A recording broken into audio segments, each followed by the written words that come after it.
नमस्कार, स्वागत है आप सबका दिन भर की तमाम बड़ी और अहम खबरों के साथ मैं हूं कविन सचान। शुरुआत हेडलाइंस से। एनडीए सरकार का 1 साल पूरा, किसानों के लिए 24 घंटे का चैनल शुरू। प्रधानमंत्री ने दिया खेती को तकनीक से जोड़ने पर जोर।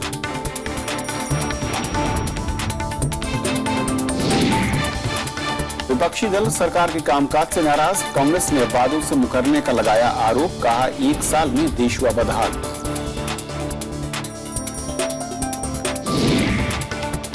दिल्ली विधानसभा का विशेष सत्र, उप मुख्यमंत्री मनीष सिसोदिया ने केंद्र की अधिसूचना पर रखा चर्चा का प्रस्ताव, उपराज्यपाल से मिले केजरीवाल। गर्मी और लू से 800 से ज्यादा लोगों की मौत, आंध्र प्रदेश और तेलंगाना में सबसे ज्यादा मौतें, तय समय पर दस्तक देगा मानसून। और स्विस बैंक में 5 और भारतीय खाताधारकों के नाम उजागर, स्विट्जरलैंड सरकार ने 30 दिन के अंदर मांगा जवाब, वित्त मंत्री की विदेशों में धन रखने वालों को चेतावनी। और आइए देखते हैं हमारी आज की पहली खबर।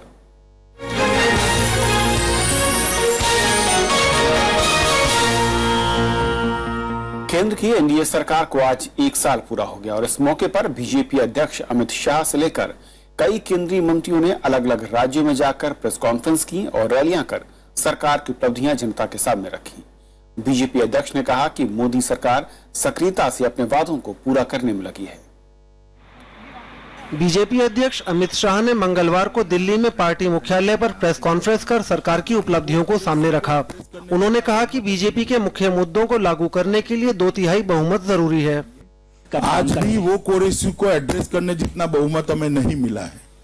आपको ये मालूम होना चाहिए, उसके लिए हमें 370 सीटें चाहिए। अमित शाह ने हरियाणा के करनाल में एक रैली भी की। उन्होंने काले धन पर विपक्ष की आलोचनाओं को दरकिनार करते हुए कहा कि विदेशों में जमा धन लाने की प्रक्रिया एनडीए सरकार ने ही शुरू की है। मित्रों, काले धन पर 7 साल तक किसी भी सरकार ने एक भी कदम नहीं उठाया था। भारतीय जनता पार्टी की मोदी सरकार ने अपनी सरकार बनने की पहली ही कैबिनेट के पहले प्रस्ताव पर काले धन के खिलाफ एसआईटी बनाने का निर्णय किया। उधर केंद्रीय गृह मंत्री राजनाथ सिंह ने कोलकाता में कहा कि मोदी सरकार ने पड़ोसी देशों से बेहतर रिश्ते बनाए हैं। उन्होंने कहा कि बांग्लादेश के साथ जल्द ही तीस्ता जल समझौता होगा। भारत और बांग्लादेश के बीच लैंड बाउंड्री का मामला 40 वर्षों से अधर में लटका हुआ था, लेकिन इस पर फैसला हो चुका और तीस्ता जल बंटवारे का मामला भी मैं समझता हूं कि जल्दी इस पर दोनों देशों की मुहर लगेगी और हमें वेस्ट बंगाल की सरकार का भी सहयोग इसमें मिलेगा। हम पूरी तरह से आश्वस्त हैं। वित्त मंत्री अरुण जेटली ने गुजरात में कहा कि नरेंद्र मोदी ने प्रधानमंत्री कार्यालय को उसकी खोई हुई प्रतिष्ठा वापस दिलाई है। केंद्र में सरकार का 1 वर्ष पूरा हुआ है और अगर इस 1 वर्ष को मुड़कर देखें तो देश के भीतर भी और देश के बाहर भी देश की छवि और देश के प्रति उत्साह बढ़ा है। उपलब्धियों की चर्चा के बीच विपक्षी कांग्रेस ने कई शहरों में सरकार के खिलाफ प्रदर्शन भी किया। दिल्ली के जंतर मंतर पर यूथ कांग्रेस के कार्यकर्ताओं ने सरकार के खिलाफ नारेबाजी की। उधर अहमदाबाद में महिला कांग्रेस कार्यकर्ताओं ने सरकार के खिलाफ रैली निकाली। Bureau report, Rajya Sabha TV. उधर प्रधानमंत्री नरेंद्र मोदी ने 1 साल में किए गए कामों का आज ब्यौरा दिया। देश के नाम खुली चिट्ठी में उन्होंने अर्थव्यवस्था में सुधार और गरीबों के फायदे के लिए उठाए गए कदमों की जानकारी दी। मुख्य विपक्षी पार्टी कांग्रेस ने सरकार पर वादों से मुकरने का आरोप लगाया है और इस चिट्ठी को सच्चाई से दूर बताया। केंद्र में 1 साल पूरा होने पर प्रधानमंत्री नरेंद्र मोदी राष्ट्रपति प्रणब मुखर्जी से मुलाकात करने राष्ट्रपति भवन पहुंचे। इसके बाद प्रधानमंत्री ने उपराष्ट्रपति मोहम्मद हामिद अंसारी से उनके आवास पर मुलाकात की। प्रधानमंत्री ने अपने कार्यालय पहुंचकर भी अधिकारियों के साथ बैठक की। मंगलवार को लोगों के नाम खुली चिट्ठी लिखकर प्रधानमंत्री ने उठाए गए कदमों की जानकारी दी। उन्होंने कहा कि सरकार में लोगों का विश्वास बहाल हुआ है। चिट्ठी में किसानों के फायदे, महंगाई पर लगाम लगाने, भ्रष्टाचार मुक्त शासन और काले धन के खिलाफ उठाए गए कदमों की जानकारी दी। प्रधानमंत्री ने बुनियादी ढांचे के विकास के अलावा स्मार्ट सिटी, पूर्वोत्तर के विकास की प्राथमिकता की बात कही। इस बीच एनडीए सरकार के 1 साल के कामकाज पर कांग्रेस ने सवाल खड़े किए हैं। उसका कहना है कि प्रधानमंत्री की ये चिट्ठी सच्चाई से कोसों दूर है। The Modi government also promised 10 crore jobs in 5 years at the rate of 2 crore jobs per year. But I don't think a single job has been provided so far. जाहिर है साल भर के प्रदर्शन का सरकार जहां जमकर प्रचार कर रही है, वहीं विपक्षी दल उसे वादों की याद दिला रहे हैं। प्रणव गोस्वामी के साथ ब्यूरो रिपोर्ट, राज्यसभा टीवी। उधर कांग्रेस उपाध्यक्ष राहुल गांधी आज केरल के 2 दिन के दौरे पर थे। उन्होंने कोझिकोड में यूथ कांग्रेस के सम्मेलन में केंद्र सरकार को सूट बूट वाली सरकार बताया। राहुल ने कहा कि प्रधानमंत्री विदेश दौरों पर तो जा रहे हैं, लेकिन गरीबों की सुध देने की उन्हें फुर्सत तक नहीं। उन्होंने आरोप लगाया कि भूमि कानून में जल्दबाजी में संशोधन कर यूपीए के कानून को कमजोर किया जा रहा है।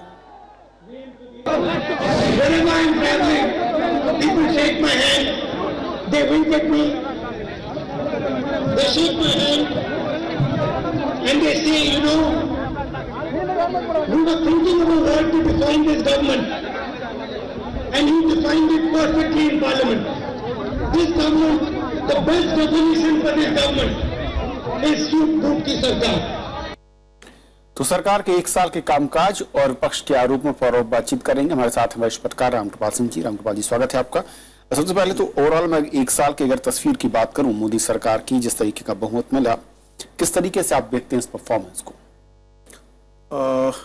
देखिए, मैं इसे बहुत पॉजिटिव मानता हूं और इसमें सवाल इस बात का सब्जेक्टिव मेरी ओपिनियन नहीं है। कोई भी सच्चाई जो है वो ऑब्जेक्टिव होती है, उसे क्वांटिफाई करना पड़ता है। इसके लिए तथ्य अगर आप देखेंगे तो मीडिया कोई एक सुर में नहीं रहता है हमेशा, लेकिन मीडिया ने जो सर्वे कराए हैं उसमें प्रिंट भी है, डिजिटल भी है, सारे लोग हैं।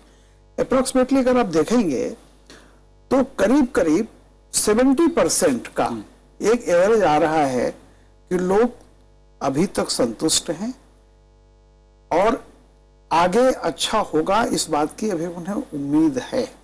तो मैं समझता हूं किसी भी सरकार के लिए पहले साल, क्योंकि देखिए जो सत्ता में होता है वो एवरेस्ट पर होता है, कोई भी मूवमेंट होता है तो उसे नीचे ही आना है, ये सब स्वाभाविक होता है, क्योंकि आप एकदम उम्मीद और आशाओं के 100% पर बैठे होते हैं और परफॉर्मेंस हमेशा 100% नहीं होता है, किसी का भी नहीं होता, टॉप से टॉप सीईओ भी नहीं कर पाता है। ऐसे में अगर आप 70% मार्क पा रहे हैं तो मैं समझता हूं कि बहुत बड़ी उपलब्धि है ये। रही बात, अगर मैं मोटे तौर पर कहूं कि देखिए जो ग्रे एरियाज भी हैं, किसी भी समाज में सिर्फ विकास ही सब कुछ नहीं होता, विकास से रिलेटेड और भी चीजें होती हैं। जहां तक आर्थिक नीतियों की बात है तो देखिए आर्थिक नीतियों में एक कंटिन्यूटी होती है, किसी सत्ता के आने जाने से आर्थिक बड़ा बदलती नहीं होता। तो जो नरसिम्हा राव ने जो देश की इकोनॉमी को खोला था, जो ग्लोबलाइजेशन की रिफॉर्म की शुरुआत हुई थी, उसी का एक एक्सटेंशन है। सवाल है कि उसको आइडियोलॉग अगर आप मानेंगे तो it was Narasimha Rao. Now everybody is the implementer. कौन कितने बखूबी ढंग से इन्हीं नियम कानूनों के चलते हुए कितनी तेजी से उस पर अमल कर सकता है। यूपीए सरकार की मजबूरियां थी, देखिए पूर्ण बहुमत नहीं था, वो 2 कदम चलते थे, 1 कदम पीछे लाना पड़ता था। मोदी जी के सामने वो मजबूरियां नहीं है, तो continuation of the same policies है। रिफॉर्म देखिए इंश्योरेंस बिल पर, ये वाजपेयी जी के जमाने से है, उससे पहले भी है, तो ऐसा नहीं रहा है। तो अब उसको हुआ कि लेकिन उसको मोदी जी के जमाने में अमली जामा मिला, वो कानून बना, तो कहीं ना कहीं से वो एक चीज दिख रही है कि मोदी, एक सबसे बड़ी जो क्वालिटी मोदी की है, एक तो उनको ये अल्पमत का संकट नहीं झेलना पड़ रहा है, दूसरा उन्होंने एक हमेशा क्या है कि टाइम बाउंड, यानी एक फेज में वो बहुत कैलकुलेटेड है कि मुझे पहले साल में क्या क्या करना है। और इस देश का जो बहुसंख्यक आबादी है, जो वास्तविक रूप से उत्पादक श्रम से जुड़ी है, जो मेहनत करती है और मेहनत का मतलब समझती है, वो ये जानती है कि गन्ना भी अगर आज हम लगाएंगे तो उसे 9 महीने चाहिए होता है टाइम। एक फसल भी जो साल में होती है गन्ने की 9 महीने के बाद ही होती है, मिलता है उसका। तो इस देश का नागरिक बहुत सब्र रखने वाला है, चूंकि वो जानता है, इसलिए अभी वो उम्मीदें टूटी नहीं है। लेकिन दूसरा एक मोर्चा था जिसको मैं तो कहता हूं सामाजिक भाईचारा या सोशियो मतलब आप सामाजिक मुद्दे पर, मैं उसमें भी मोदी जी को पास मानता हूं, क्योंकि शुरू के 6 महीने बहुत डरावने थे, ईमानदारी की बात। वो चाहे एक विजय से निकला उनके पार्टी कार्यकर्ताओं का उन्माद हो या कुछ भी रहा हो, वो 6 महीने थोड़े गड़बड़ थे। लेकिन अगर आप इसको देखेंगे पोस्ट 6 मंथ, ये पहले के 6 महीने यानी पहली छमाही और दूसरी छमाही, तो दूसरी छमाही में उस पर भी काबू पाया जा सका है। तीसरी एक बात है जिस पर मैं समझता हूं कि बीजेपी को बहुत गौर करने की जरूरत है, वो है कि इस देश की जनता ने अन्ना हजारे मूवमेंट के दौरान एक सोचा था कि एक राजनीति के तौर तरीके बदलेंगे, एक सादगी आएगी, एक शुचिता आएगी। प्रशासन, जो मोदी ने कहा था मैं सेवक हूं, मंत्री नहीं हूं, मैं प्रधान सेवक हूं, वो इंडीड बाकी लोगों में दिखना भी चाहिए। वरना अगर यूपीए जिस तरह शासन करती थी, इसके पहले शासन होता था, अगर आपके मंत्री भी उसी तरह के हैं, तो मुझे लगता है कि वो फ्रंट ऐसा है जहां पे एक वैकल्पिक राजनीति तौर तरीके लाने की बात है, राजनीति में शुचिता। मुझे लगता है कि अभी, या हो सकता है मैं कह रहा हूं कि बहुत जल्दबाजी है मुझे 1 साल में, लेकिन कहीं ना कहीं कुछ दिखना चाहिए, क्योंकि जनता पॉलिटिकल एरोगेंस से बहुत उबी हुई है। एक आखिरी सवाल सर, कि जिस तरीके से विदेश नीति पर फोकस का आरोप लग रहा है तमाम विरोधी पार्टियों को, और उसमें ये कहा जा रहा है कि देश को एक तरीके से इग्नोर कर रहे हैं, या फिर मैं कहूं कि किसान आम आदमी की बात हो रही है, क्या आप इससे एग्री करते हैं? ये देखिए, ये मैं इसको कहूंगा, इससे ज्यादा खराब तर्क नहीं कोई, एक कुतर्क है। देश की खातिर ही वो विदेश जा रहे हैं, आप ये समझ लीजिए। देश की खातिर ही गांव का एक बाप अपने बेटे को शहर भेजता है। आप लोग गीतों में चलिए, है ना, रलिया न बैरी जहजिया न बैरी पैसवा बैरी ना। तो आप अपने पड़ोसी से रिश्ते अगर नहीं सुधारेंगे, मोदी कमाल का काम किया है मोदी जी ने। सबसे पहले आप पूरी दुनिया में कहीं भी कुछ भी जी सकते हैं, पड़ोसी नहीं बदल सकते। पड़ोसी भूगोल तय करता है, भूगोल में आप बगल में है, हिंदुस्तान और कहीं नहीं जाएगा। पड़ोसियों से रिश्ते सुधारे। दुनिया की जो बड़ी से बड़ी ताकतें थी, जिन ताकतों ने कभी किसी नाम पर वीजा नहीं दिया था, आज वो ताकतें रेड कारपेट बिछाए हुए हैं। तो इसे हर भारतीय को गर्व होना चाहिए। और आप ये देखिए कि 2 ही तरीके होते हैं प्रोग्रेस के, या तो आप खुद अपना वेल्थ क्रिएट करें या पूंजी लाएं और उस पूंजी से खुद वेल्थ क्रिएट करने लायक बने। तो सबको पता है कि पूंजी हमें चाहिए, तो पूंजी चाहिए तो विदेश निकलना ही पड़ेगा। लोगों को कॉन्फिडेंस देना पड़ेगा कि हम ऐसे नहीं हैं जो पिछले दौर में तमाम तरह से एक इमेज बनी हुई थी। पूरी कॉर्पोरेट वर्ल्ड में एक हिंदुस्तान को लेकर अजीब सा हो गया था कि यहाँ का कुछ भी पता नहीं है, आज मैं जाता हूँ कल क्या कर लें, कौन सा कानून बन जाए। तो यानी आपकी यहाँ से उम्मीदों का जो मैं कहूँ उफान था वो बरकरार है, और उम्मीदों पर सरकार काम भी करे। कुछ सेक्टर हैं जहां पर ज्यादा फोकस करने की जरूरत है। बहुत शुक्रिया अमृतपाल जी इस पूरी चर्चा में शामिल होने के लिए आपका। और आज से किसानों के लिए 24 घंटे का एक चैनल शुरू हो गया है। प्रधानमंत्री नरेंद्र मोदी ने खेती किसानी पर जानकारी के लिए दूरदर्शन के किसान चैनल का आज उद्घाटन किया है। उन्होंने कहा है कि तेज विकास के लिए कृषि को प्राथमिकता देना बेहद जरूरी है। देश का पहला 24 घंटे चलने वाला दूरदर्शन का किसान चैनल डीडी किसान, बदलते भारत की शान। किसान चैनल के जरिए अब खेती की नई जानकारियां पहुंच सकेंगी। एनडीए सरकार ने वादा पूरा करते हुए 24 घंटे का ये चैनल मंगलवार को लॉन्च कर दिया। दिल्ली के विज्ञान भवन में किसानों की मौजूदगी में प्रधानमंत्री ने किसान चैनल का उद्घाटन किया।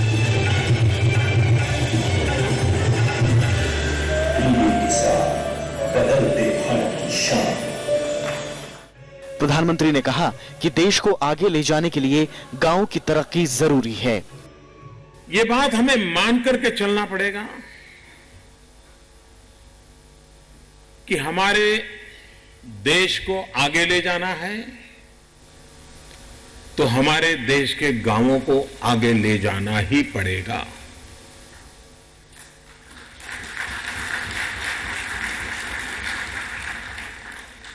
गांव को आगे ले जाना है तो कृषि को प्राथमिकता देते हुए उसको बढ़ावा देना ही पड़ेगा।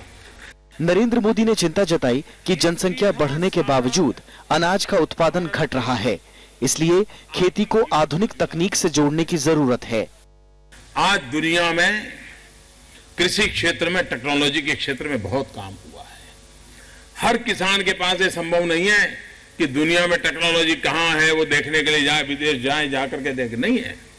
मैं चाहूंगा कि इस किसान चैलेंज के माध्यम से नए नए टेक्नोलॉजी क्या आई है, उन नई नई टेक्नोलॉजी किसान के लिए सिर्फ मेहनत बचाने के लिए नहीं, उस टेक्नोलॉजी के कारण परिणाम बहुत मिलता है। टेक्नोलॉजी का इंटरवेंशन कभी कभी बहुत बड़े मिरेकल कर देता है। हम उसकी ओर कैसे जाएं? प्रधानमंत्री ने पढ़े लिखे लोगों को खेती से जोड़ने पर जोर दिया। कार्यक्रम में कृषि मंत्री राधा मोहन सिंह और सूचना प्रसारण राज्य मंत्री राज्यवर्धन सिंह राठौड़ के अलावा कई हस्तियां मौजूद थीं। विशाल दहिया, राज्यसभा टीवी। डीडी किसान बदल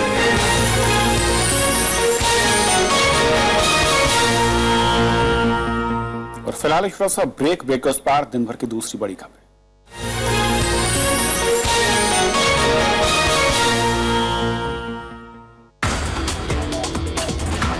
मोदी सरकार का 1 साल।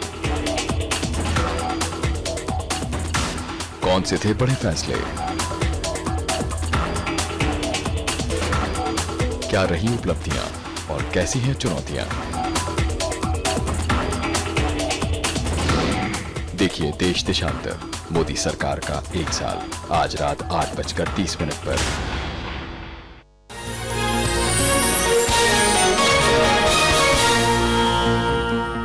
कॉर्पोरेट जगत का मानना है कि निवेशकों का भरोसा जीतना और ब्रांड इंडिया को फिर से स्थापित करना एनडीए सरकार की बड़ी कामयाबी है। उद्योग जगत के मुताबिक केंद्र की ओर से उठाए गए कदमों से विकास में तेजी आएगी। कॉर्पोरेट इंडिया नरेंद्र मोदी सरकार के कामकाज से उत्साहित है। उद्योग जगत का मानना है कि पारदर्शी शासन और स्थिर नीतियों की वजह से निवेशकों का भरोसा बढ़ा है। इस साल में उनकी सबसे बड़ी अचीवमेंट यही रही है कि उन्होंने एक इन्वेस्टर कॉन्फिडेंस और एक पॉजिटिव सेंटिमेंट क्रिएट किया है जो इंडिया में है। दूसरा कि उन्होंने इंडिया के ऊपर, क्योंकि वो ट्रैवल कर रहे हैं, सारे देश विदेशों में जा रहे हैं, उससे एक बड़ा पॉजिटिव फोकस इंडिया पे पड़ रहा है। तो ब्रांड इंडिया का इस्टेब्लिशमेंट हो गया है। विदेशी संस्थागत निवेशकों से मांगे जा रहे 40,000 करोड़ रुपए के मिनिमम ऑर्डिनेट टैक्स यानी मैट को भी उद्योग जगत सही मान रहा है। इनका कहना है कि कानूनी रूप से जो टैक्स बनता है वो भरा जाना चाहिए। फॉरेन इंस्टीट्यूशनल इन्वेस्टर है, उसको तंगी तो होगी, उनके मन में आशंकाएं आएंगी और इन आशंकाओं की वजह से वो अपना पैसा शायद और अलग अलग जगह ले जाए। लेकिन ये जो डिमांड्स थी ये काफ़ी पुरानी डिमांड्स हैं और गवर्नमेंट ने कहा था कि ये जो पुरानी डिमांड्स हैं इनकी पूर्ति करेगी और कोशिश करेगी कि उनकी आर्गुमेंट कोर्ट सुने। हालांकि कॉर्पोरेट जगत का मानना है कि कृषि, सड़क, ऊर्जा और शिक्षा के क्षेत्र में बहुत कुछ किया जाना बाकी है। इसके लिए आर्थिक सुधार के रास्ते पर तेजी से आगे बढ़ना होगा। भले ही मोदी सरकार ने किसी आर्थिक सुधार या फिर बड़े निवेश योजना की घोषणा ना की हो, लेकिन कॉर्पोरेट जगत सरकार की इच्छा शक्ति से बेहद खुश है। कॉर्पोरेट जगत का मानना है कि जो भी कदम सरकार ने उठाए हैं उससे विकास की रफ्तार में जरूर तेजी आएगी। दिल्ली से राज्यसभा टीवी के लिए कृति मिश्रा। केंद्र सरकार की अधिसूचना के खिलाफ दिल्ली विधानसभा का 2 दिन का विशेष सत्र आज शुरू हुआ। हंगामे के बीच आम आदमी पार्टी के विधायकों ने केंद्र सरकार से अधिसूचना वापस लेने की मांग की है। इससे पहले मुख्यमंत्री अरविंद केजरीवाल उपराज्यपाल नजीब जंग से मिले और एसीबी मामले पर दिल्ली हाई कोर्ट के फैसले पर चर्चा की। दिल्ली विधानसभा का मंगलवार को विशेष सत्र शुरू हुआ तो उप मुख्यमंत्री मनीष सिसोदिया ने नियम 107 के तहत गृह मंत्रालय के 21 मई को जारी अधिसूचना पर चर्चा का प्रस्ताव रखा। चर्चा के दौरान आम आदमी पार्टी के विधायकों ने इस अधिसूचना को गैर कानूनी करार दिया। विधायक आदर्श शास्त्री ने कहा कि उपराज्यपाल के खिलाफ महाभियोग चलाने का अधिकार विधानसभा के पास होना चाहिए।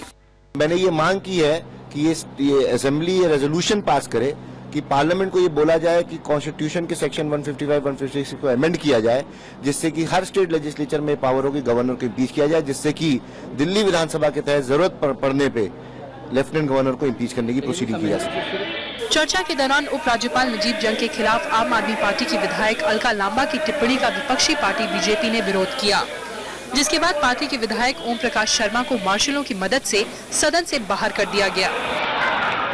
सदन के अंदर लोग असंसदीय भाषा का प्रयोग कर रहे हैं गवर्नर के, मोदी जी के और लोगों के खिलाफ। दिल्ली की विधानसभा पहुंचने से पहले मुख्यमंत्री अरविंद केजरीवाल और उप मुख्यमंत्री मनीष सिसोदिया ने उपराज्यपाल नजीब जंग से मुलाकात की। केजरीवाल ने उपराज्यपाल से दिल्ली हाईकोर्ट के उस फैसले पर बात की जिसमें कहा गया है कि भ्रष्टाचार निरोधक शाखा यानी ACB चाहे तो दिल्ली पुलिस पर कार्रवाई कर सकती है। इस बीच केजरीवाल ने 15 अधिकारियों और कर्मचारियों का तबादला कर दिया है। दिल्ली विधानसभा के इतिहास में ये विडंबना नहीं तो क्या है कि जिन नियमों और अधिकारों के विरोध में ये सत्र बुलाया गया है उसे भी गृह मंत्रालय से लेकर राष्ट्रपति तक का सफर उसी उपराज्यपाल की मदद से करना होगा, जिसके ऊपर सरकार आरोप भी लगा रही है और उन्हें केंद्र सरकार का मुखौटा भी बता रही है। कैमरा पर्सन अनिर्बान के साथ अनु दीवान, राज्यसभा टीवी, दिल्ली। राजस्थान में आरक्षण की मांग को लेकर गुर्जर आंदोलन 6 दिन भी जारी रहा, जिससे मुसाफिरों की मुश्किलें बनी हुई हैं। भरतपुर जिले में पीलपुरा के निकट दिल्ली मुंबई रेल मार्ग पर आवाजाही बंद है। इसके चलते वेस्टर्न रेलवे को रोजाना करीब 15 करोड़ रुपए का नुकसान हो रहा है। वहीं सिकंदरा के निकट जयपुर आगरा राष्ट्रीय राजमार्ग पर आंदोलनकारियों के धरने के चलते यातायात ठप रहा। उस बीच मुख्यमंत्री वसुंधरा राजे सिंधिया की गुजारिश पर आंदोलनकारी जयपुर में दूसरे दौर की बातचीत के लिए राजी हो गए हैं। इससे पहले वो भरतपुर के बयाना में ही बातचीत कर रहे थे। गुर्जर आरक्षण संघर्ष समिति और राज्य सरकार के बीच पहले दौर की बातचीत नाकाम रही थी।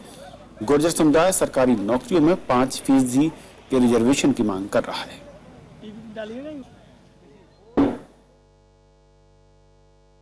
देश के कई हिस्सों में आज भी गर्मी और लू के थपेड़ों का प्रकोप जारी रहा। आंध्र प्रदेश और तेलंगाना में तीखी गर्मी से 750 लोगों के मर जाने की खबर है। यहाँ पर राज्य सरकार ने रेड अलर्ट जारी कर लोगों से एहतियात बरतने की सलाह दी है। इस समय पूरा देश गर्मी की चपेट में है। तापमान के बढ़ने से लोगों का जीना मुहाल हो गया है। लोगों का रोजमर्रा के काम के लिए बाहर निकलना भी मुश्किल हो रहा है। लोग गर्मी से बचने के लिए हर नुस्खा आजमा रहे हैं। दिल्ली में मंगलवार को तापमान 46.4 डिग्री और ओडिशा के अंगुल शहर में सबसे ज्यादा 47 डिग्री सेल्सियस दर्ज किया गया। हम नींबू पानी पी रहे हैं और क्या तरबूज, बस उसका इस्तेमाल कर रहे हैं, ज्यादा से ज्यादा पानी पी रहे हैं। आंध्र प्रदेश और तेलंगाना में लू लगने से 750 से ज्यादा लोगों की मौत हो गई है। आंध्र प्रदेश में 550 और तेलंगाना में 210 से ज्यादा लोगों की लू लगने से मौत हो चुकी है।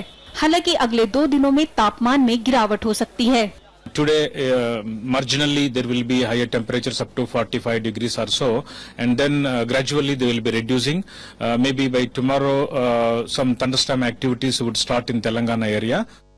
ओडिशा में पारा 45 डिग्री सेल्सियस के पार चल रहा है। राज्य में लू और गर्मी से मौत का आंकड़ा 28 तक पहुंच गया है।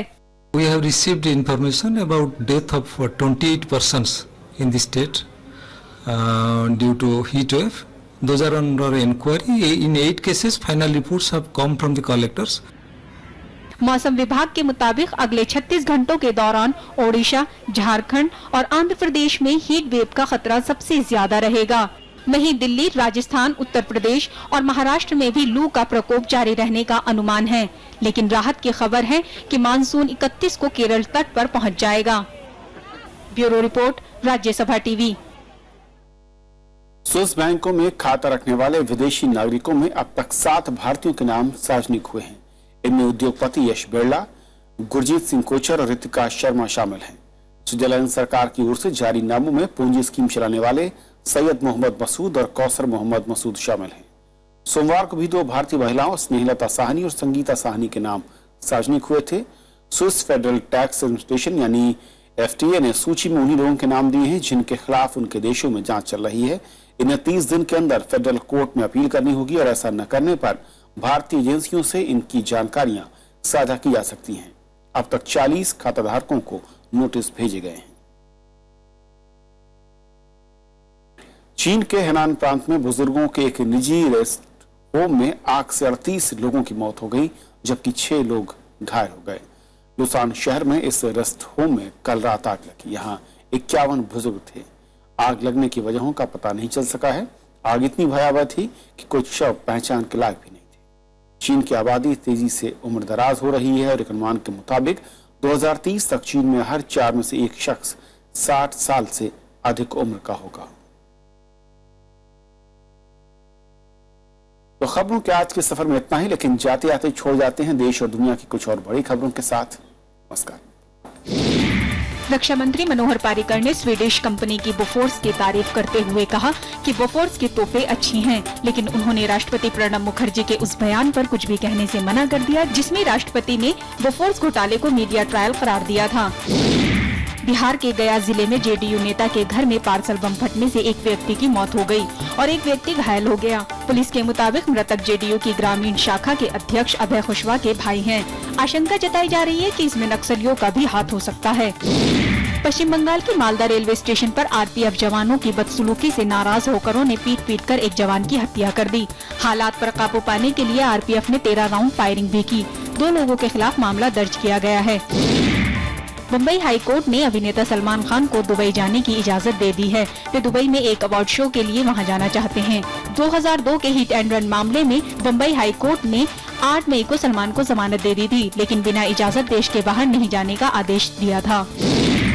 पाकिस्तान के स्पिनर रजा हसन को डोपिंग का दोषी पाए जाने पर 2 साल का प्रतिबंध लगाया गया है। पाकिस्तान क्रिकेट बोर्ड के मुताबिक रजा का जनवरी में एक घरेलू टूर्नामेंट के दौरान सैंपल लिया गया था। अफगानिस्तान के जुबल प्रांत के कार्यालय में हुए आत्मघाती हमले में 70 से ज्यादा लोग घायल हुए हैं। हमलावर ने विस्फोट से भरे ट्रक को इमारत में टकरा दिया। घायलों में 3 प्रांतीय परिषद के सदस्य हैं।